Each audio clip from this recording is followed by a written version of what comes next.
How to create a Squarespace client portal. Hello guys and welcome to this new tutorial. In today's video I'm going to show you how simple and easy it is to create a client portal into your not Wix but basically Squarespace website.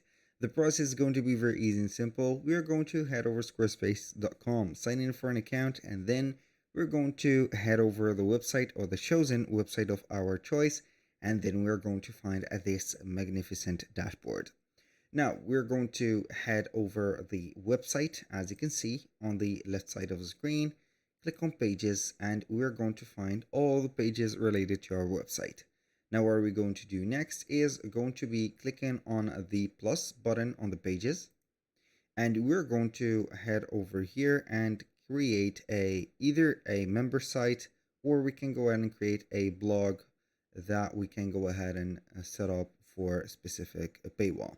So I'm going to click on member site, and then we're going to choose the layout that we want to work with. This is the member site. As you can see, we're going to set up it by just setting up it right now.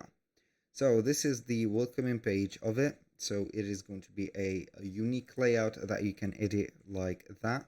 So as you can see here, this is going to be something related to the let's say courses, setting up things, and etc. So the first thing that you need to do for the member site is add in pages.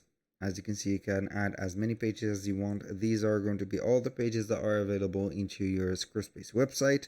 Add whatever page that you want. For example, I'm going to start by adding a blank section, just like that. Name it new.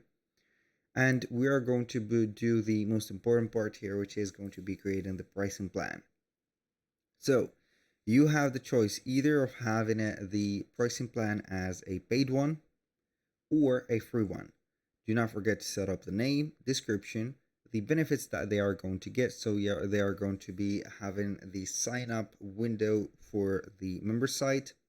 The pricing, for example, you can go ahead and make it as a subscription, one-time payment, or free. Included products, as for example, member site and digital products, and also sign up limitation. That was pretty much it for today's video.